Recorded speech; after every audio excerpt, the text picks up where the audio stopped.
جب میں بیمار ہوتا ہوں تو وہی مجھے شفا دیتا ہے. اور ایوب کو یاد کیجیے جب اس نے اپنے رب کو پکارا کہ مجھے تکلیف پہنچی ہے اور تو سب رحم کرنے والوں سے زیادہ رحم کرنے والا ہے. تو ہم نے اس کی دعا قبول کر لی.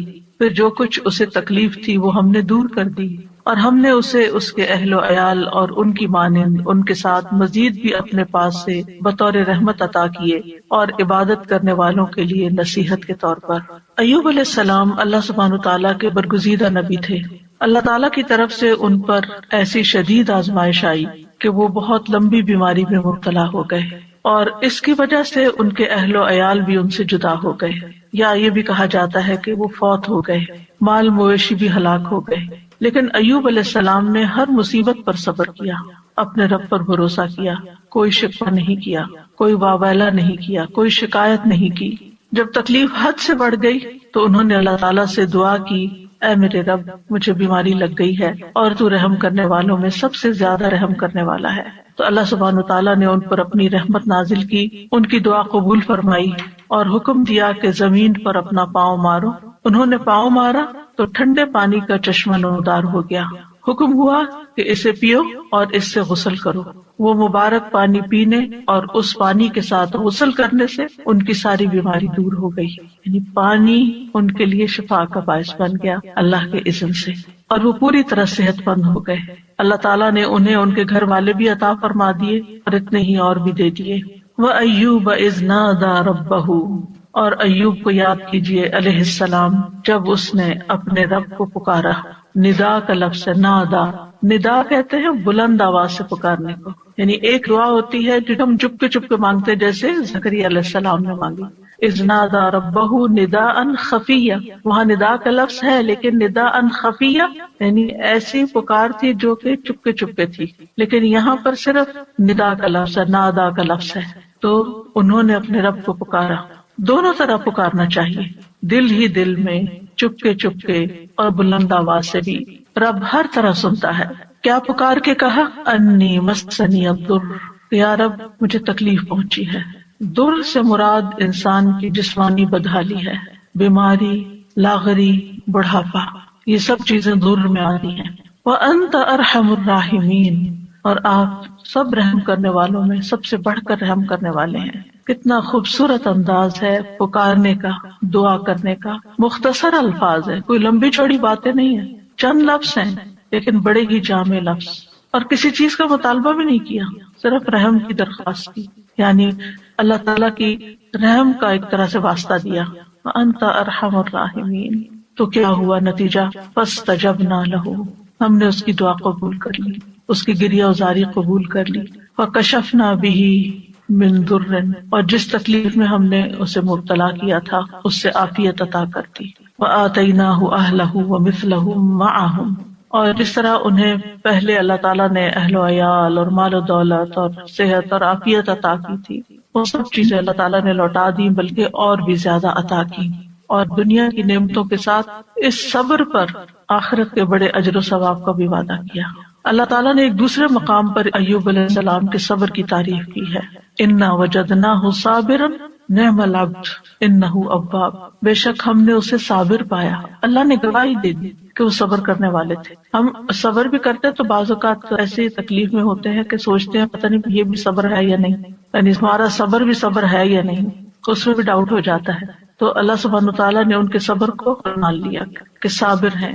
نعم العبد، کتنا اچھا بندہ. تو اس سے پتہ چلتا ہے کہ صبر کرنے والا، غم سے گزرنے والا جب صبر کرتا ہے تو اللہ تعالیٰ کا محبوب بن جاتا ہے. اور ساتھ ہی یقیناً وہ بہت رجوع کرنے والا تھا. یعنی اس کا یہ مطلب نہیں کہ پہلی دفعہ وہ دعا کر رہے تھے یا پہلی دفعہ وہ رب کی طرف انہوں نے رغبت کی تھی اتنے سال کی بیماری گزار کر، اور پہلے انہوں نے کبھی نہیں پکارا تھا.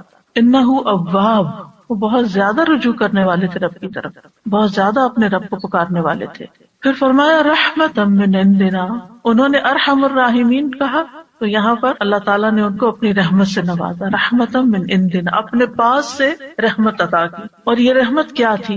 اول شدید بیماری اور تکلیف اور آزمائش کے ساتھ ان پر رحم کیا، پھر انہیں صبر کی توفیق دے کر ان پر رحم کیا، پھر دعا قبول کر کے ان پر رحم کیا، پھر دعا قبول کرنے کے بعد صحت کے ساتھ اور مال و دولت وغیرہ لوٹایا اس کے ساتھ. تو یہ سب کچھ اللہ تعالیٰ کی عظیم رحمت تھی.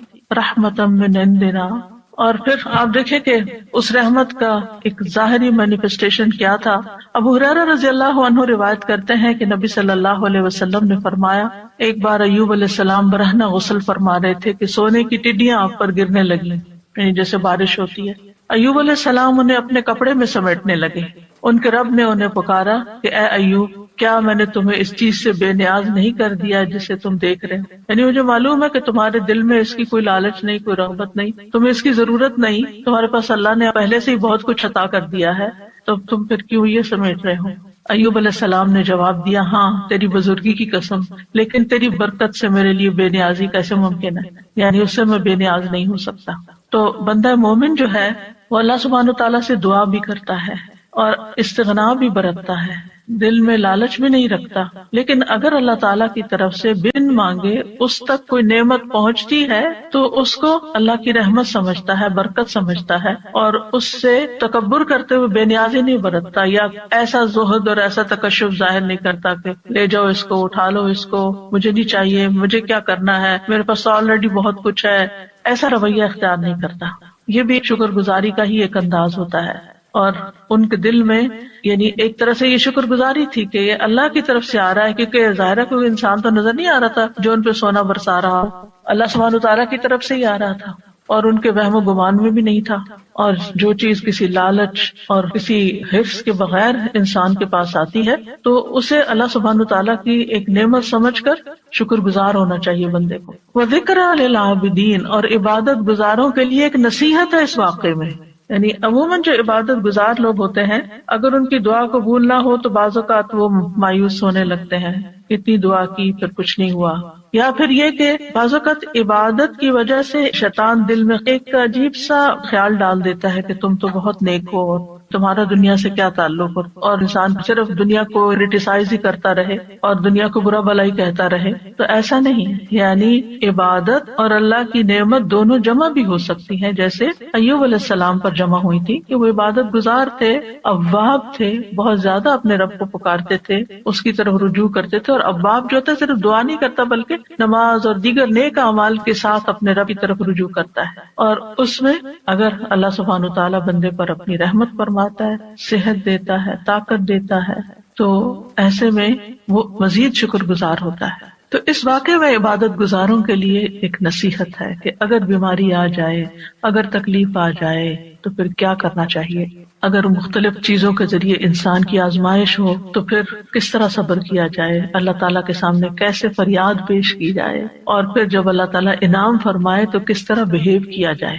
کیونکہ بعض لوگ تکلیف میں تو اللہ تعالیٰ کی طرف رغبت کرتے ہیں، لیکن جب تکلیف دور ہو جاتی ہے تو پھر کیا کرتے ہیں، بھول جاتے ہیں، اور پھر وہ اس کو اپنا کارنامہ بتانے لگتے ہیں کہ میں نے ایسا کیا اور ویسا کیا، یہ ایکسرسائز کی اور یہ دوا کھائی اور یہ طریقہ اختیار کیا تو اس وجہ سے مجھے یہ شفا ہوئی ہے، اور اللہ تعالیٰ کو اس میں سے نکال دیتے ہیں. تو بندہ مومن کسی حال میں بھی، چاہے صبر ہو یا شکر ہو، وہ دونوں کیفیات میں رب ہی کے ساتھ جڑا رہتا ہے. ایوب علیہ السلام کا واقعہ حدیث میں تھوڑی تفصیل کے ساتھ بھی آتا ہے. انس بن مالک کہتے ہیں کہ رسول اللہ صلی اللہ علیہ وسلم نے فرمایا، بے شک اللہ کے نبی ایوب علیہ السلام اپنی آزمائش میں 18 برس بیمار رہے، 1-2 دن نہیں، 18 سال. قریبی اور دور کے لوگوں نے انہیں چھوڑ دیا، ساتھیوں نے چھوڑ دیا. البتہ ان کے بھائیوں میں سے یعنی دینی بھائیوں میں سے 2 آدمی صبح و شام ان کے پاس آتے جاتے رہے. تو ایک دن ایک اپنے دوسرے ساتھی کو کہنے لگا، کیا تو جانتا ہے اللہ کی قسم ایوب نے کوئی ایسا گناہ کیا ہے جو جہان والوں میں سے کسی نے نہیں کیا؟ اس پر اس کے ساتھی نے کہا، وہ کون سا؟ اس نے کہا، دیکھو 18 سال ہو چکے ہیں، اللہ نے اس پر رحم نہیں کیا کہ اس کی آزمائش اس سے ہٹا دے. کیونکہ بعض اوقات عبادت گزاروں کی جب آزمائش لمبی ہو جاتی ہے تو لوگ باتیں بنانا شروع کر دیتے تو یہ تو بہت دین والے ہیں، اور یہ تو قرآن والے ہیں، اور یہ تو بہت نمازی ہیں، اور حج عمرے کرتے ہیں، اور پھر دیکھو ان کے ساتھ کیا ہو رہا ہے. تو ان کے اوپر بھی اسی طرح کی بات ہوئی. جب وہ شام کو ایوب علیہ السلام کے پاس آئے تو ایک نے بے صبری میں وہ بات ذکر کر دی کہ وہ کوئی یہ کہہ رہا تھا تمہارے بارے میں. تو ایوب علیہ السلام نے ان کا الزام سن کر کہا، جو کچھ تم کہہ رہے ہو اس طرح کی کوئی بات میرے علم میں تو نہیں ہے. اب ری ایکشن دیکھے. ہاں اتنا ضرور ہے کہ اللہ تعالیٰ جانتا ہے کہ 2 آدمیوں کے پاس سے میرا گزر ہوتا تھا جو آپس میں جھگڑ رہے ہوتے تھے، وہ دونوں ہی اللہ کا نام لیتے تھے، پھر میں اپنے گھر واپس آتا اور ان دونوں کی طرف سے کفارہ ادا کرتا، اور اس بات کو ناپسند کرتا کہ وہ ناحق اللہ کا نام لے رہے ہیں، یعنی یہ مجھے اچھا نہیں لگتا تھا کہ وہ اللہ کا نام لے کے لڑ رہے ہیں، تو میں ان کی بخشش کے لیے صدقہ کر دیتا تھا کہ ان کی پکڑ نہ ہو اس پر، یعنی ایسے نیک انسان۔ بہرحال ایوب علیہ السلام کی آزمائش اور بیماری ایسی تھی کہ جب وہ قضاء حاجت کے لیے باہر جاتے اور فارغ ہو جاتے تو ان کی بیوی ان کو ہاتھ سے پکڑ کر سہارا دیتی تھی، حتیٰ کہ وہ واپس اپنی جگہ پر پہنچ جاتے، یعنی اتنے کمزور اور لاغر ہو گئے تھے۔ ایک دن وہ لیٹ ہو گئے اور ان کی بیوی ان کے انتظار میں رہی، اور اللہ نے ایوب کی طرف وحی کی، ارکز برجلک، یعنی باہر ہی گئے ہوئے تھے تو وہیں پر ارکز برجلک ھذا مغتسل بارد وشراب، اپنا پاؤں مارو، یہ نہانے کا ٹھنڈا اور پینے کا پانی ہے۔ ادھر ان کی بیوی سمجھ رہی تھی کہ وہ دیر کر رہے ہیں، یعنی اپنی حاجت سے فارغ ہونے دیر ہو رہی ہے اور وہ ذرا ہٹ کے کھڑی ہوں گی اور انتظار کر رہی تھی۔ جب وہ واپس پلٹے تو اللہ نے ان کی تمام بیماریاں دور کر دی، اور وہ بہت حسین لگ رہے تھے۔ جب ان کی بیوی نے ان کو دیکھا تو پہچان نہ سکی، پوچھا اللہ تمہیں برکت دے، کیا تم نے اللہ کے نبی جو بیمار ہیں انہیں دیکھا؟ اللہ کی قسم جب وہ صحت مند تھے تو تم سے سب سے زیادہ مشابہت رکھتے تھے۔ تو انہوں نے کہا میں وہی ایوب ہوں، یعنی اتنی دیر میں ہی تکلیف دور ہو گئی، اور کس سے؟ پانی سے۔ ایوب علیہ السلام کے 2 کھلیان تھے، ایک گندم کا تھا اور ایک جو کا۔ اللہ نے اس پر 2 بادل بھیجے، ایک بادل گندم والے کھلیان پر آ کر سونا برسانے لگا حتیٰ کہ وہ سونا بہنے لگا، اور دوسرا جو کے کھلیان پہ آ کے چاندی برسانے لگا یہاں تک کہ چاندی بہنے لگی۔ اس طرح اللہ نے ان کو مال بھی دیا اور دولت کثیر بھی دی، یعنی ان کی نعمتیں پہلے سے بھی زیادہ ہو گئی، اگرچہ 18 سال کی آزمائش تھی۔ اس دوران وہ اللہ کے نبی بھی رہے، یعنی اللہ تعالیٰ نے اس بیماری کے باوجود ان سے ان کی ذمہ داری نہیں لی بلکہ اس کو ادا کرتے رہے۔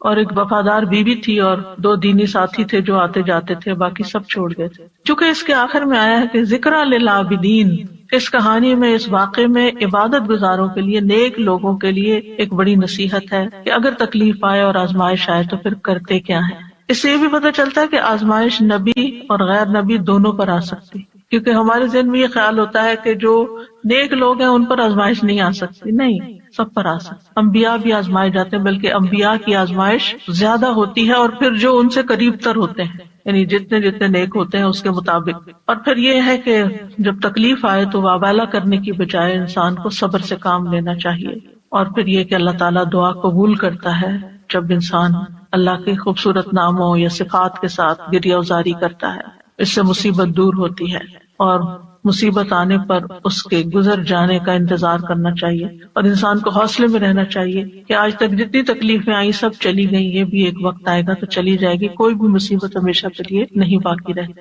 اور یہ بھی یاد رہے کہ جو شخص تکلیف پر صبر کرتا ہے اللہ تعالیٰ اس کو دنیا میں بھی انعام سے نوازتا ہے، اور آخرت کا اجر تو اس کے لیے لکھا ہی جاتا ہے۔ اور ہمیشہ انسان اپنے آپ کو اس تکلیف کے وقت یاد دہانی کراتا رہے کہ فَإِنَّ مَعَ الْعُسْرِ يُسْرًا، إِنَّ مَعَ الْعُسْرِ يُسْرًا، بے شک ہر مشکل کے ساتھ ایک آسانی ہے، بے شک اسی مشکل کے ساتھ ایک اور آسانی ہے۔ رسول اللہ صلی اللہ علیہ وسلم نے فرمایا مدد صبر کے ساتھ ہے اور کشادگی تنگی کے ساتھ ہے، اور بے شک ہر مشکل کے ساتھ ایک آسانی ہے، بے شک اسی مشکل کے ساتھ ایک اور آسانی۔ بس انسان کی نگاہیں ہوں جو اس آسانی کو ڈھونڈنے والی ہوں، صرف انسان تکلیف پر نظر نہ رکھے بلکہ اس کے ساتھ انسان کو جو مزید چیزیں غور و فکر کرنے، سوچنے اور سمجھنے اور اپنے عمل میں تبدیلی لانے کا ایک موقع ملا ہے، اللہ کی طرف سے توفیق ملی ہے، اس کو بھی انسان ضرور ذہن میں رکھے۔ دوسری آیت جو ہے وہ ہے وَإِذَا مَرِضْتُ فَهُوَ يَشْفِينِ، اور جب میں بیمار ہوتا ہوں تو وہی مجھے شفا دیتا ہے۔ یعنی بیماری میں انسان کو اس چیز کا یقین رکھنا چاہیے کہ شفا صرف اللہ کے ہاتھ میں، اور وہ شفا دے تو پانی کے ساتھ بھی دے دیتا ہے۔ یہ دعا اور یہ قول ابراہیم علیہ السلام کا ہے جو قرآن مجید میں آیا ہے۔ سورۃ الشعراء کی آیت نمبر 80 ہے کہ ابراہیم علیہ السلام نے اپنے والد اور اپنی قوم کے سامنے توحید کی دعوت پیش کی تھی اور اللہ تعالیٰ کا تعارف کروایا تھا انہی الفاظ میں کہ الذی خلقنی فہو یہدینی والذی هو یطعمنی ویسقینی واذا مرضت فہو یشفینی۔ اسی نے مجھے پیدا کیا ہے، وہی مجھے راہ دکھائے گا، وہی مجھے کھلاتا ہے، وہی مجھے پلاتا ہے، جب میں بیمار ہو جاتا ہوں تو وہی مجھے شفا دیتا ہے۔ یعنی شفا صرف اور صرف اللہ کے ہاتھ میں ہے، وہی شفا دیتا ہے۔ انسان کو اچھی طرح یقین ہونا چاہیے۔ اس لیے جب بیماری آئے، جب تکلیف آئے تو پہلا دھیان اللہ کی طرف جائے، پہلا خیال اللہ کی طرف جائے، ڈاکٹر کی طرف نہیں، دوا کی طرف نہیں، لوگوں کی طرف نہیں۔ اور اس پر اپنے آپ کو ٹیسٹ کیا کریں، اگر کہیں چوٹ لگتی ہے، اگر کہیں درد ہوتی ہے، اگر کہیں کوئی بھی چیز پیش آتی ہے، ایک دم گلا پکڑا جاتا ہے، کچھ تو کیا خیال آتا ہے کہ اس سے نجات اور خلاصی کیسے ہوگی؟ اب کیا کروں؟ کیونکہ انسان فوراً اس کا توڑ سوچتا ہے نا کہ یہ مشکل آ گئی، اب اس کا توڑ کیا ہو، اب میں کیا کروں؟ تو سب سے پہلے اللہ سے دعا. اللہ تعالیٰ کا نام بھی شافی، یہاں شافی کہہ کے پکار سکتے ہیں، اللہ شفا تیرے ہاتھ میں، یا رب تو مجھے شفا دے. جو اپنی زبان میں، عربی میں، اردو میں، انگلش میں، جس میں بھی پہلے اللہ کو پکارے، اللہ تو اس کی صحت کے اسباب پیدا کرتے، تو یہ آسانی پیدا کر دے. حضرت عائشہ کہتی ہیں کہ رسول اللہ صلی اللہ علیہ وسلم دم کرتے ہوئے یہ دعا پڑھا کرتے تھے، امسح البأس رب الناس بیدک الشفاء لا یکشف الکرب الا انت. اے لوگوں کے رب، تکلیف کو دور کر دے، شفا تو تیرے ہی ہاتھ میں ہے، تیرے سوا اس کو دور کرنے والا اور کوئی نہیں. کیونکہ تکلیف ہمارے عقیدہ توحید کو بھی آزماتی ہے، اس کی بھی آزمائش کے لیے آتی. تو جب انسان کہتا ہے کہ صرف اللہ ہی کر سکتا ہے اور وہی سبب پیدا کرے گا اور باقی سب اسباب ہے، دوا ہو یا دعا ہو یا پھر کوئی ڈاکٹر کی یا کسی انسان کی مدد ہو، یہ سب وسائل ہیں، یہ اسباب ہیں، یہ وسائل ہیں، جبکہ اس کو دور کرنے کی طاقت صرف اللہ میں ہے، کرتا وہی ہے. تو آپ دیکھیے کہ ابراہیم علیہ السلام کا یہ ادب ہے، اور وہ کہتے ہیں کہ بیماری اور شفا دونوں اللہ ہی کی طرف سے ہے، لیکن بیمار ہونے کی نسبت انہوں نے اپنی طرف کی ہے کہ جب میں بیمار ہوتا ہوں، میں بیمار کرتا تو اللہ، لیکن جب میں بیمار ہوتا ہوں فہو یشفین، تو وہ مجھے شفا دیتا ہے. یعنی اگرچہ خیر اور شر دونوں کا خالق اللہ ہے، لیکن شر کی نسبت اپنی طرف کی ہے اور خیر کی نسبت اللہ تعالیٰ کی طرف کی ہے. کہا جاتا ہے نا کہ تندرستی 1000 نعمت ہے. واقعی تندرستی اور صحت اللہ تعالیٰ کی بہت بڑی نعمت ہے. نبی صلی اللہ علیہ وسلم نے فرمایا 2 نعمتیں ایسی ہیں جن کے بارے میں اکثر لوگ خسارے میں ڈالے گئے ہیں، تندرستی اور فراغت، فرصت. یعنی آپ کے پاس وقت ہوتا ہے، آپ بہت زیادہ کاموں میں دبے ہوئے نہیں ہیں، ڈوبے ہوئے نہیں ہیں، لیکن لوگ اس وقت سے فائدہ نہیں اٹھاتے، صحت سے فائدہ نہیں اٹھاتے، اور اسی طرح فراغت سے صحیح فائدہ نہیں اٹھاتے، حتیٰ کہ بیماری اور بڑھاپے کے منہ میں جا پڑتے ہیں جب وہ پھر کچھ کرنے کے قابل نہیں رہتے. اور ہمیں یہ بھی حکم دیا گیا ہے کہ ہم صحت کی حفاظت کریں، اپنے جسم پر ناروا بوجھ نہ ڈالیں. عبداللہ ابن عمرو ابن العاص کہتے ہیں نبی صلی اللہ علیہ وسلم کو میرے بارے میں یہ بات پہنچی کہ میں مسلسل روزے رکھتا ہوں اور رات بھر نماز پڑھتا ہوں، دن کو روزہ رات کو نماز، نہ کھانا نہ نیند، یعنی بہت کم دونوں چیزیں. تو آپ نے میری طرف پیغام بھیجا کہ ملاقات کے لیے حاضر ہوں، تو میں نے آپ سے ملاقات کی. آپ نے فرمایا کیا مجھے یہ خبر نہیں دی گئی کہ تم روزے رکھتے اور افطار نہیں کرتے اور رات بھر نماز پڑھتے رہتے ہو؟ یعنی مجھے یہ معلوم ہے، یہ نہیں بتایا کس نے بتایا کیا، یعنی مجھے یہ اطلاع پہنچی ہے، کنفرم کرو یہ ایسے ہی ہے. تو جب انہوں نے کہا کہ ہاں، تو آپ نے فرمایا تم اس طرح نہ کرو، کیونکہ تمہاری آنکھوں کا بھی تم پر حق ہے، تمہارے نفس کا بھی تم پر حق ہے، تمہاری بیوی کا بھی تم پر حق ہے. تم روزہ بھی رکھو اور افطار بھی کرو، نماز بھی پڑھو اور سویا بھی کرو، اور ہر 10 دنوں میں 1 دن کا روزہ رکھ لو، یہ تمہارے لیے 9 روزوں کا اجر بن جائے گا. اور ایک اور روایت میں آتا ہے، صحیح بخاری کی روایت ہے، آپ نے فرمایا اگر تم ایسا کرتے رہے، یعنی ہر وقت روزے سے رہے اور ہر وقت جاگتے رہے، تو تمہاری بینائی کمزور ہو جائے گی اور تمہارا نفس تھک جائے گا. یعنی عبادت میں بھی اعتدال کرو، اس طرح کا بوجھ اپنے اوپر نہ ڈالو کہ تم بیمار پڑ جاؤ. تو اس سے کیا پتہ چلتا ہے اس حدیث سے کہ ہمارا دین ہمیں اعتدال سکھاتا ہے، اور یہ سکھاتا ہے کہ ہم اپنی جان کا بھی حق ادا کریں، اپنے گھر والوں کا بھی حق ادا کریں، اور اپنے جسم کا، آنکھوں کا اور باقی تمام چیزوں کا. اسی طرح ایک حدیث سے ہمیں یہ پتہ چلتا ہے کہ نیک انسان کے لیے صحت مالداری سے زیادہ بہتر ہے. یعنی صحت جو ہے یہ بڑی دولت ہے مال سے بھی. تو اس لیے مال کماتے ہوئے بھی انسان کو اپنی صحت برباد نہیں کرنی چاہیے. عبداللہ بن خبیب اپنے چچا سے روایت کرتے ہیں کہ ہم لوگ ایک مجلس میں تھے کہ رسول اللہ صلی اللہ علیہ وسلم ہمارے پاس تشریف لائے.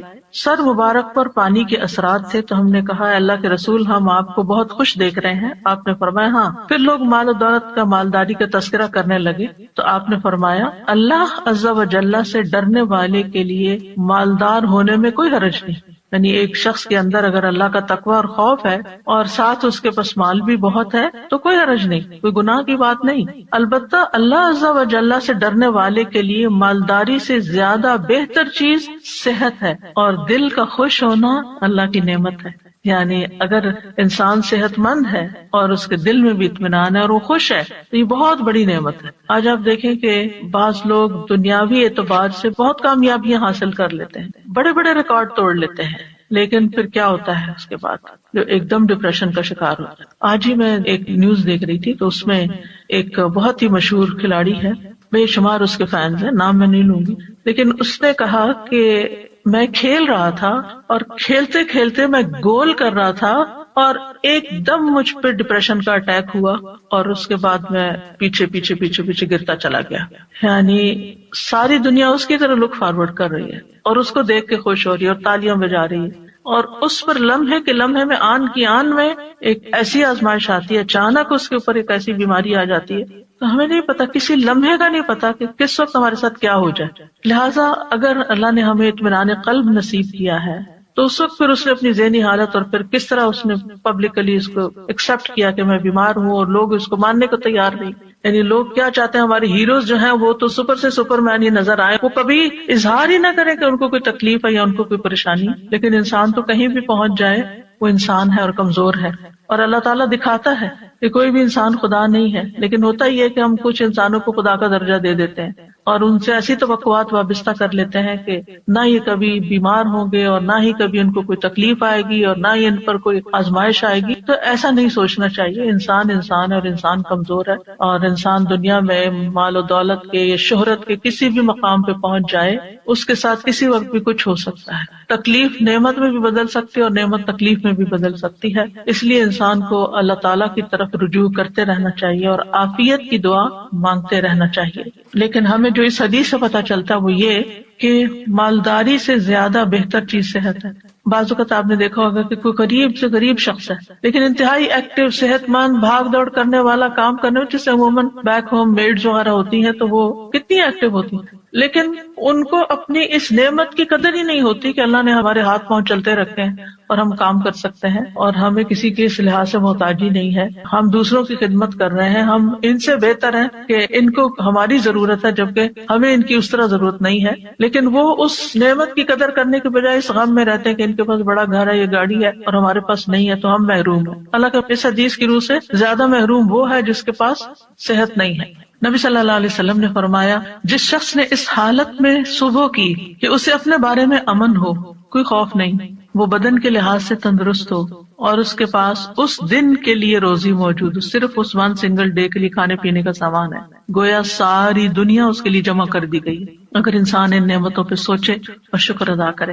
رسول اللہ صلی اللہ علیہ وسلم نے فرمایا، اللہ سے عافیت کا سوال کیا کرو کیونکہ کسی انسان کو عافیت سے بڑھ کر کوئی چیز نہیں دی گئی. معاذ بن رفاع اپنے والد سے روایت کرتے ہیں کہ ابو بکر صدیق رضی اللہ تعالی عنہ ممبر پر کھڑے ہوئے پھر رو دیے. فرمایا، گزشتہ سال رسول اللہ صلی اللہ علیہ وسلم ممبر پر کھڑے ہوئے، یہ کہہ کر ابو بکر پھر رو پڑے اور فرمایا، اللہ سے معافی اور عافیت کا سوال کرو کیونکہ یقین کے بعد عافیت سے بڑھ کر کوئی نعمت کسی کو نہیں دی گئی. اسی طرح نبی صلی اللہ علیہ وسلم نے ایک شخص کو نصیحت کرتے ہوئے فرمایا کہ 5 چیزوں کو 5 چیزوں سے قبل غنیمت سمجھو: جوانی کو بڑھاپے سے پہلے، صحت کو بیماری سے پہلے، مالداری کو فقیری سے پہلے، فراغت کو اپنی مصروفیت سے پہلے، زندگی کو موت سے پہلے. اسی طرح آپ نے ایک موقع پر ابن عمر سے فرمایا، جب تم صبح کرو تو اپنے دل میں شام ہونے کا نہ سوچو، شام کا انتظار نہیں کرو، شام ہو تو صبح ہونے کا نہ سوچو. یعنی جو وقت ہے اس میں جیو، اس کی قدر کرو، اس وقت سے فائدہ اٹھاؤ، اس میں اچھا اچھا کام کر لو. یہ نہ سوچو اچھا صبح ہوگی تو پھر کر لیں گے، اگر اس وقت ہے تو پھر اس وقت وہ کام کر لو، کیونکہ عبداللہ تم نہیں جانتے کل تمہارا نام کیا ہوگا، یعنی مردوں میں ہوگے یا زندوں میں ہوگے. اور یہ بہت بڑی نصیحت ہے. آج کے لوگ بہت سے تجربے کرنے کے بعد اس نتیجے پہ پہنچے ہیں اور اب یہ بات بہت ان ہو گئی ہے کہ لیو ان مومنٹ، ناؤ کی اہمیت، اور اس پہ کتابیں باقاعدہ لکھی گئی ہیں کہ اس مومنٹ میں جیو جس میں جی رہے ہو اور اس کو انجوائے کرو. لیکن بہت سے لوگ جو وقت اس وقت ہے اس کی قدر نہیں کرتے، یا ماضی کے بارے میں سوچتے رہتے ہیں کہ یہ کیوں ہو گیا، وہ کیوں، یا مستقبل ہائی کیا ہوگا، کس نے جانا. بعض لوگ پریشان رہتے ہیں ہمارے بڑھاپے کا کیا ہوگا. ہمیں کیا پتا کہ ہم بڑھاپے تک زندہ بھی ہیں یا نہیں ہیں. تو جو اللہ نے دیا ہے اس سے خوب فائدہ اٹھا لینا چاہیے، اس کا شکر ادا کرنا چاہیے. پھر اسی طرح یہ ہے کہ انسان کو نہ صرف یہ کہ اپنی صحت بلکہ اپنے ماحول کی صحت کا بھی خیال رکھنا چاہیے اور اس کے لیے بھی دعا کرنی چاہیے. جیسے نبی صلی اللہ علیہ وسلم نے مدینہ والوں کے لیے دعا کی تھی، اے اللہ ہمارے دلوں میں مدینہ کی محبت اسی طرح پیدا کر دے جس طرح مکہ کی محبت، بلکہ اس سے بھی زیادہ. اے اللہ ہمارے سا اور مد میں برکت عطا فرما اور مدینہ کی آب و ہوا ہمارے لیے صحت افزا کر دے. یہاں کے بخار کو جوفا میں بھیج دے، یعنی کہیں اور چلا جائے، مدینہ کو ایک پرامن جگہ بنا دے. تو انسان کو اپنے بدن میں بھی عافیت کی دعا کرنی چاہیے، اپنے گھر میں بھی، اپنے شہر میں، اپنے ملک میں، کہ جہاں ہم رہتے ہیں امن امان کے ساتھ رہ سکیں، کیونکہ انسان امن کے ساتھ ہی بہت پروڈکٹیو ہو سکتا ہے۔ جب انسان کے اوپر ایک خوف سوار ہوتا ہے، اس کے حالات پریشانی کا شکار ہوتے ہیں، تو اس کو یہ نہیں سمجھ آتی کہ مجھے کیا کرنا چاہیے، یعنی بعضوں کا دل جمتا ہی نہیں پھر کسی کام کے کرنے کے لیے۔ پھر اس بات کو یاد رکھنا چاہیے کہ بیماری کا آنا اللہ کی طرف سے ایک امتحان ہوتا ہے، اللہ تعالیٰ کسی وقت کسی کو بھی آزما سکتا ہے۔ وَلَنَبْلُوَنَّكُمْ بِشَيْءٍ مِّنَ الْخَوْفِ وَالْجُوعِ وَنَقْصٍ مِّنَ الْأَمْوَالِ وَالْأَنفُسِ وَالثَّمَرَاتِ وَبَشِّرِ الصَّابِرِينَ، ہم ضرور تمہیں خوف، فاقے، نیز جان و مال اور پھلوں کے خسارے میں مبتلا کر کے تمہاری آزمائش کریں گے۔ تو اس میں جان جو ہے اس کی آزمائش میں صحت کی آزمائش بھی شامل ہے، یعنی جان جانے کے علاوہ دنیا میں رہتے ہوئے انسان بیمار رہے۔ پھر یاد رکھیے کہ تکلیف اور بیماری انبیاء کو بھی آ سکتی، جیسے ہم نے ایوب علیہ السلام کے بارے میں پڑھا کہ 18 سال بیمار رہے، اور اسی طرح رسول اللہ صلی اللہ علیہ وسلم کو بھی کئی دفعہ بخار آیا۔ ابو سعید کہتے ہیں کہ وہ رسول اللہ صلی اللہ علیہ وسلم کے پاس آئے، آپ بخار میں مبتلا تھے، آپ پر چادر تھی، انہوں نے اپنا ہاتھ چادر پہ رکھا، کہا کہ اللہ کے رسول آپ کا بخار بہت سخت ہے۔ آپ نے فرمایا بے شک ہمارا حال اسی طرح ہوتا ہے، ہم پر آزمائش سخت ہوتی ہے اور ہمیں اجر بھی دگنا دیا جاتا ہے۔ یعنی ایک عام بندہ جس چیز سے آزمایا جاتا ہے، ایک دین والا اور پھر خاص طور پہ نبی، اس سے بڑی آزمائش میں مبتلا کیا جاتا ہے، کیونکہ جس کا درجہ جتنا بلند ہوتا ہے اس کی آزمائش بھی اتنی بڑی ہوتی ہے۔ انہوں نے پوچھا اللہ کے رسول صلی اللہ علیہ وسلم لوگوں میں آزمائش کے لحاظ سے سخت کون ہوتا ہے؟ آپ نے فرمایا انبیاء۔ کہا پھر کون؟ فرمایا علماء۔ کہا پھر کون؟ فرمایا نیک لوگ۔ یعنی جیسے جیسے آپ کے درجے ہوں گے اسی حساب سے آزمائش ہوگی۔ اس لیے اگر کسی کے اوپر کوئی تکلیف بڑی آ جاتی ہے تو وہ تب بھی اللہ سے اچھا گمان رکھے کہ اگر اللہ نے مجھے دوسروں کے مقابلے میں زیادہ آزما لیا تو اس کا مطلب یہ ہے کہ اللہ تعالیٰ کی مجھ پہ نظر کرم ہے۔ اور فرمایا کہ ان میں سے کسی کو جوؤں سے آزمایا جاتا، یہاں تک کہ وہ اسے قتل کر دیتے، یعنی اتنی جوئیں پڑتی اور وہ صاف ہوتی ہی نہیں، نکالتے ہوں گے پھر اور پڑ جاتی، پھر اور پڑ جاتی، خون ہی چوس جاتی ہوں گی۔ اور ان میں سے کسی کو فقر کے ساتھ آزمایا جاتا، یہاں تک کہ وہ چھوٹی سی قمیص کے سوا کچھ نہ پاتا، چنانچہ وہ اسے ہی پہن لیتا۔ اور ان میں سے کچھ آزمائش پر بہت خوش ہوتے ہیں بنسبت اس شخص کے جو کچھ دیے جانے پہ خوش ہوتے ہیں۔ یعنی اللہ کے نیک بندوں کی ایک پہچان یہ بھی ہے کہ جب ان پر کوئی تکلیف آتی ہے تو پریشان ہونے کی بجائے وہ اللہ سے راضی ہو جاتے ہیں کہ اللہ نے مجھے اس کے لیے چنا، مجھے اس قابل سمجھا تو اس لیے مجھ پر یہ امتحان ڈالا۔ یعنی عافیت تو مانگنی چاہیے، لیکن مانگنے کے باوجود اگر اللہ تعالیٰ آزما لیتا ہے تو ناراضگی کی کوئی گنجائش نہیں۔ مثلاً ایک انسان نیک کام کر رہا ہوتا ہے لیکن ابھی اس کا وہ درجہ نہیں اونچا گیا، وہ گراف ابھی نیچے ہی ہے، کہ یکایک ایسی مصیبت آتی ہے کہ جس پہ صبر کی وجہ سے وہ اعلیٰ ترین درجے پہ پہنچ جاتا ہے، اور اگر وہ صبر نہیں کرتا تو پہلے سے بھی نیچے آ جاتا ہے۔ انبیاء کو 2 آدمیوں کے برابر بخار ہوتا ہے۔ پھر آپ دیکھیے کہ مسلمان کو جب کوئی کانٹا بھی چبھتا ہے تو پھر اس کے ذریعے اللہ تعالیٰ اس کے گناہوں کو ایسے دور کرتا ہے جیسے سوکھے درخت سے پتے جھڑ کے اس کو صاف کر دیتے ہیں۔ مریض کے لیے خوشخبریاں بھی ہیں، اب اپنی کوئی نہ کوئی بیماری تکلیف یاد کر لی، کیونکہ آج کل تو ہر شخص کسی نہ کسی بیماری میں کہیں نہ کہیں مبتلا رہتا ہی ہے، اور وہ بہت بودر بھی کرتی ہے بعض اوقات کہ کب میری جان چھوٹے گی اس سے، اور یہ کیوں ہے، اور مجھے اتنی دوا کھانی پڑتی ہے، اور باقی لوگ بغیر دواؤں کے بھاگے دوڑے پھرتے ہیں۔ تو انسان بلا وجہ اپنے اوپر ایک شیطانی وسوسوں کی وجہ سے بوجھ محسوس کرنے لگتا ہے، لیکن یاد رکھیے کہ اللہ تعالیٰ جس کے ساتھ بھلائی کا ارادہ کرتا ہے اس کو مصیبت میں مبتلا کر دیتا ہے۔ یہ صحیح بخاری کی روایت ہے،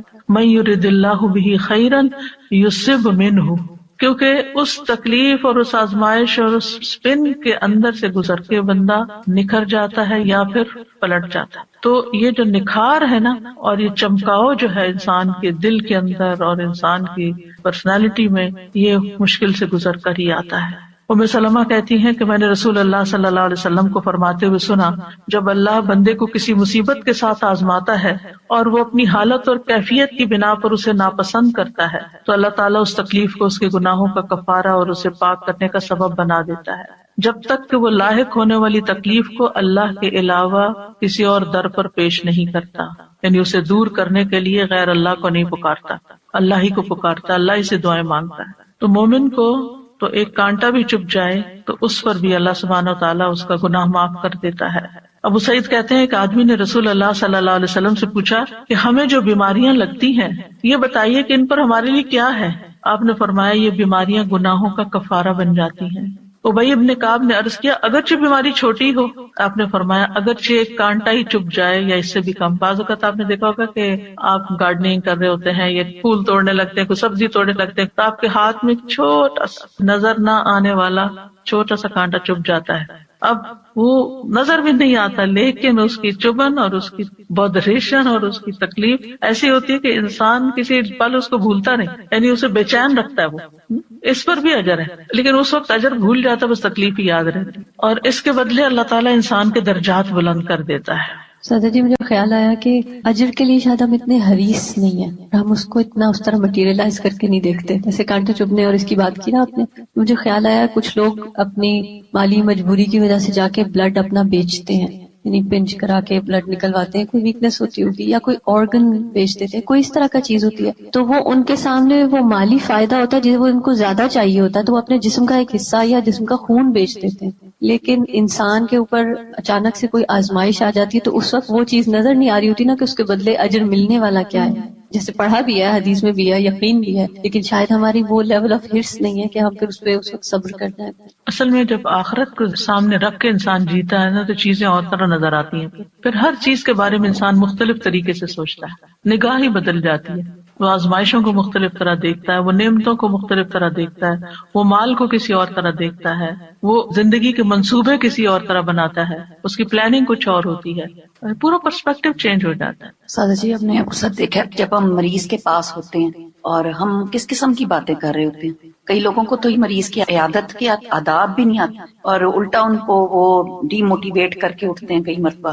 تو یہ اس قسم کی باتیں جو ہیں اگر ہم کہیں لکھ لیں اور کہیں لے جائیں، میں بلکہ کتاب نکال رکھی تھی کہ میں ساتھ لے کر آؤں گی، کیونکہ یہ جو میں آپ کو بتا رہی ہوں اس کا بہت سا مٹیریل اس کے اندر موجود ہے. یعنی یہ کتاب جو ہے اس میں اسی طرح ریسرچ کر کے یہ ساری احادیث اور پھر آیات دعائیں وغیرہ جمع کی گئی تھی کہ جب بھی کوئی بیمار ہو تو اس کو تحفہ دے دیا جائے، وہ بیٹھ کے پڑھتا رہے اور کم از کم اس کی پریشانی دور ہو. مجھے جب کسی کا پتہ چلتا ہے تو میں اس کو ریکمینڈ کرتی ہوں کہ یہ کم از کم پہلے 2-3 صفحے جو ہے نا وہ تو ضرور پڑھ لو، کیونکہ اس میں یہ خوشخبریاں اور یہ ساری چیزیں کہ بیماری کیوں آتی ہے اور کیا کرنا چاہیے. کیونکہ اگر انسان کو یہ بات سمجھ آ جائے نا کہ میں نے اس میں اب آ تو گئی آنے والی چیز، وہ تو نہیں ٹال سکتا، اب تو وہ اپنے وقت کے ساتھ ہی جائے گی، تو کم از کم ایک حوصلہ بلند ہو جاتا ہے، اس کا مرائل بلند ہو جاتا ہے، اس کی سوچ بدل جاتی ہے، وہ اتنا مزریبل نہیں ہوتا، وہ اتنا سیلف پٹی کا شکار نہیں ہوتا، صبر کرنا آ جاتا ہے جو کہ اس وقت کی ضرورت ہوتی ہے. پھر وزٹنگ دا سک، اس میں اگر آپ جا رہے ہیں تو آپ بیمار کے اوپر کیا پڑھ کے دم کریں.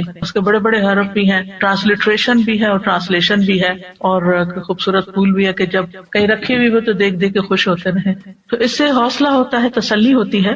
یعنی بیماری کا تعلق بھی بہت زیادہ سوچ کے ساتھ ہوتا ہے. کسی بھی مشکل کے وقت اگر آپ کی سوچ پازیٹو ہے نا تو آپ کے لیے وہ تکلیف ہلکی ہو جائے گی.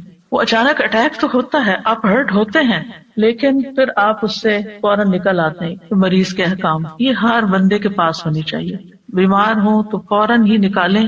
اور پھر اس میں کچھ فقہی چیزیں بھی ہیں، یعنی کہ وضو کیسے کریں، تیمم کیسے کب کریں، اور طریقہ تیمم کا، اور نماز کی رخصت، کھڑے ہو کے نہیں تو بیٹھ کے کیسے پڑھیں، لیٹ کے کیسے پڑھیں، اور پھر اس روزے کے بارے میں، پھر اگر حج میں کچھ چیزیں ہو جائیں ایسی تو پھر کیا کریں، اور پھر وینٹیلیٹر کے اوپر یا خودکشی والے کے ساتھ کیا کریں، پھر کچھ مسنون چیزیں جو ہیں، اور پھر آخر میں اس میں بھی دعائیں ہیں. یہ دعائیں جو اس میں ہیں اس کے اندر بھی آخر میں ڈالی ہوئی ہیں، کیونکہ بعض اوقات انسان کو اپنے پہ دم خود کرنا ہوتا ہے یا کسی اور پہ کرنا ہے، یا پھر عافیت کی دعائیں ہیں تو وہ ساری اکٹھی کر دی گئی. اس کے علاوہ یہ حسن صحت کتاب جو ہے، بیسیکلی جو میرا جینا میرا مرنا ہے، اس کتاب کا جو پہلا چیپٹر تھا حسن صحت کے بارے میں، اس کو جب میں نے پڑھایا تو تھوڑا الیبوریٹ کیا تھا اور نئی چیزیں اس میں ڈالی تھی. تو الحمدللہ اس میں بھی بہت سی ایسی چیزیں. تو یہ کتابیں ہر گھر میں ہونی چاہیے تاکہ اللہ نہ کرے کہ کوئی تکلیف میں ہو یا بیمار ہو تو اس وقت انسان ان کو پڑھ لے. میں نے تو اپنے دائیں ہاتھ کے پاس رکھی ہوئی ہے تاکہ وقتاً فوقتاً پڑھ کے اپنی سوچوں کا علاج بندہ کرتا رہے، اپنا مرال بہتر کرتا رہے. کیونکہ بیماری تو بیماری ہوتی ہے، لیکن اس کے اندر جو پریشانی اور جو نیگیٹو تھنکنگ اور شیطان کے وساوس وہ انسان کو زیادہ بیمار کر دیتے ہیں. اور جب انسان کو یہ ہوتا ہے کہ بیماری اللہ کی رضا کا سبب بھی بن جاتی ہے تو انسان کے لیے حوصلہ ہو جاتا ہے. وہ کیلنڈر بھی اسی مقصد کے لیے بنایا تھا کہ ڈاکٹرز کی ٹیبل پر ہو، کیونکہ ہوتا یہ ہے کہ جب ڈاکٹر کی ٹیبل پہ کوئی چیز بھی رکھی ہوتی ہے نا تو مریض جب بیٹھا ہوتا ہے تو ادھر ادھر کچھ نہ کچھ پڑھتا رہتا ہے. تو اس دن کا ڈیٹ بھی ہو اور پھر ساتھ وہ حدیث بھی پڑھ لیں. میں نے رکھا ہوا مین روم میں، اس کو بدلتی رہتی ہوں، آتے جاتے پڑھتے رہتے ہیں. بالکل. تو یہ چھوٹی چھوٹی چیزیں ہیں جو انسان کو مشکل وقت میں ایک ریمائنڈر دیتی ہیں اور انسان کو فائدہ ہوتا ہے اور تکلیف آسان ہو جاتی ہے اور پھر گزر بھی جاتی ہے، پتہ بھی نہیں چلتا. سر جی، میں سوچ رہی تھی کہ حضرت ایوب کے صبر کی تو مثال ہے ہی، لیکن اس کے ساتھ ان کی جو بیوی تھی، وہ جو تیماردار تھی، ان کی اولین، ان کا اپنا صبر اور ان کا حوصلہ اور ان کی ہمت افزائی حضرت ایوب کو کرواتے رہنا. ہم سب ان لوگوں کے لیے جو تیمارداری کرتے ہیں کسی نہ کسی حوالے سے، کسی نہ کسی بیمار شخص کی، تو کتنا ضروری ہے کہ اس کی امید کبھی نہ توڑیں. میں ایک موٹیویشنل اسپیکر کا ایک چھوٹا سا کلپ تھا، وہ سن رہی تھی، وہ ڈاکٹر بھی ہیں، تو وہ بتا رہے تھے کہ ایک بہت ہی سیویئر قسم کا کینسر کا پیشنٹ تھا، جس کو ملٹیپل کینسرز ہوتے گئے اور وہ بار بار اپنے ڈاکٹر سے یہ پوچھتا تھا کہ میں کب تک سروائیو کروں گا، میں اور کتنا جی سکتا ہوں. تو ہر بار اس کو یہ کہتے کہ کوئی نہیں، آپ بالکل ٹھیک ہو جائیں گے، کوئی مسئلہ نہیں ہے، آپ کو بیماری آپ کی دور ہو جائے گی. اور وہ ٹھیک ہو جاتا تھا، اس کا وہ کینسر دور ہو جاتا تھا. لیکن ایک وقت ایسا آیا کہ جب وہ ڈاکٹر جو تھے ان کے منہ سے بس اب یہ نکل گیا کہ بس اب آپ دعا کیجئے، اب ہم کچھ نہیں کر سکتے. یعنی اس کی امید ختم ہو گئی، اور وہ اس کی امید کا ختم ہونا تھا کہ وہ خود بھی ختم ہو گیا. پھر تو واقعی یہ امید اور حوصلہ دلاتے رہنا بہت بڑی چیز ہوتی ہے. اور پھر یہ کہ مریض کے جو لواحقین ہوتے ہیں ان کو بھی حوصلہ دلانا. مجھے یاد ہے کہ میری والدہ ہاسپٹل میں ڈیتھ بیڈ پہ تھی اور ان کے ٹیسٹ بھی ہو رہے تھے، تو ایک ینگ ڈاکٹر مجھے یاد ہے کہ وہ آیا اور اس نے ساری ریڈنگز دیکھی اور ہم لوگ بیٹھے ہوئے تھے، تو وہ کہتا ہے یہ بھی ٹھیک ہے، ان کا یہ بھی ٹھیک ہے، یہ بھی ٹھیک ہے، یہ بھی ٹھیک ہے، آپ بالکل فکر نہیں کریں. حالانکہ مجھے نظر آ رہا تھا کہ وہ سروائیو نہیں کر رہی، لیکن مجھے بہت اچھا لگا کہ ایسے موقع پر بھی حوصلہ دلانا، کیونکہ پریشانی تو انسان کو ہوتی ہے لیکن دل خوش ہو جاتا ہے نا تھوڑی دیر کے لیے. اچھا ساری ریڈنگز ٹھیک آ رہی ہیں تو بس ٹھیک ہے. بالکل اسی طرح سے میں اپنے والد صاحب کا ایک شیئر کرنا چاہوں گی کہ جب انہیں ڈائگنوز ہوا تھا کہ انہیں کینسر ہے، اور وہ ماشاءاللہ کافی ایجڈ بھی تھے، لیکن ان کی تھرو آؤٹ لائف ان کی صحت ماشاءاللہ قابل رشک کی رہی. اس ٹائم پہ وہ واک کیا کرتے تھے جب پاکستان میں کسی کا کوئی کانسیپٹ بھی نہیں تھا کہ واک کرتے ہیں. تو ڈاکٹرز کے بعد جب گئے تو ڈاکٹرز نے کہا، ینگ ڈاکٹرز تھے، اور انہوں نے کہا کہ ہمیں آپ سے موٹیویشن ملتی ہے کہ آپ ریڈی ہیں کیمو کروانے کے لیے بھی. حالانکہ ان کی جو ایج تھی وہ ریکمینڈ نہیں کرتے تھے. تو میرے ابا جی کہتے تھے کہ نہیں الحمدللہ میں کر سکتا ہوں. اور مجھے ایک دفعہ جب ان کا فون کال یہاں پر آیا، کیونکہ جب میں انہیں کال کرتی تھی تو شاید وہ نہیں مجھے مل رہے تھے، اور جب وہ مجھے کال کرتے تھے تو میں نہیں مل رہی تھی، تو میرے پاس ان کا ریکارڈنگ میں آیا کہ بیٹے پنجابی میں انہوں نے مجھے کہا کہ میں تمہارا ابو سرور احمد بات کر رہا ہوں، اور تم میرے لیے پریشان نہ ہونا، میں اللہ کی رضا پہ راضی ہوں، اور میں ساری زندگی بہت اچھی گزری الحمدللہ، اور مجھے کوئی شکوہ کسی سے نہیں، تو میں فیس کروں گا اس کو.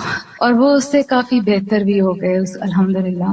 لیکن ایک وقت تھا کہ پھر جانا ہی تھا، جو ہمیں نظر آ رہا تھا کہ اب یہ نہیں رہیں گے. تو میں نے انہیں کہا کہ ابا جی آپ مجھے کچھ لکھ کے تھے کہ مجھے پتا تھا کہ اب یہ نہیں رہیں گے. تو انہوں نے مجھے کہا کہ بیٹا میرا قلم ساتھ نہیں دیتا، ہاتھ ساتھ نہیں دیتا. تو میں نے کہا نہیں آپ مجھے کچھ لکھ کے دیں. تو انہوں نے مجھے ایک چھوٹا سا لیٹر لکھ کے دیا، جس میں محسوس کر رہی تھی کہ ان کا ہاتھ کانپ رہا ہے اور ان کا قلم واقعی ساتھ نہیں دیتا، لیکن اس میں جو دعائیں تھیں وہ میرے دل پہ لکھی ہوئی ہیں. الحمدللہ اللہ پاک ان سب کی مغفرت کرے، ہمیں ان کے لیے صدقہ جاریہ بنا دے. آج اتفاق سے نورین ملک بھی ہمارے ساتھ ہیں، یہ بھی ایک کووڈ کے بہت ہی شدید ترین کیفیات سے گزری. میں چاہوں گی کہ اپنا ایکسپیرینس شیئر کریں کہ کس طرح آپ کا علاج ہوا. السلام علیکم ورحمۃ اللہ. وعلیکم السلام. بہت ساری باتیں بتانے کو ہیں، لیکن میرے خیال میں ایک ابھی جب آپ لوگ اس کی بات کر رہے تھے امیدی اور نا امیدی کی، تو میری گھر والے بتاتے ہیں کہ اس طرح کی کئی دفعہ میری کیفیت ہوئی کہ جس وقت انہوں نے کہا کہ this is it's time to pull the plug. تو الحمدللہ میرا ایک کزن ہے، وہ ER میں کام کرتے ہیں، تو انہوں نے جب کہا کہ آپ مجھے کانفرنس کال پہ ڈالیے، اور انہوں نے کہا کہ نہیں how can we give up, ابھی ہم اور ٹرائی کریں گے. تو مطلب سب لوگ مجھے بتاتے ہیں کہ جس طرح سے اس نے کانفیڈنس سے یہ کہا کہ نہیں ہم نہیں گیو اپ کریں گے، اٹ از پاسبل. حالانکہ وہ جو ٹیم تھی انہوں نے پورے گھر والوں کو بلا لیا تھا، اور انہوں نے کہا تھا کہ آپ کو جس کو بلانا ہے جس کو کرنا ہے آپ بلا لیجئے، اب there is nothing more that we can do. تو یہ میرا یہ والا جو کزن تھا، اس نے کہا نہیں how can you just give up like that, ہم اللہ تعالیٰ سے امید کرتے ہیں اور ہم ابھی بھی کوئی نہ کوئی تو حل ڈھونڈیں گے. تو میرے خیال میں جو یہ ساری بات ہو رہی ہے نا کہ دا پازیٹیوٹی، ایک پرسن کی پازیٹیوٹی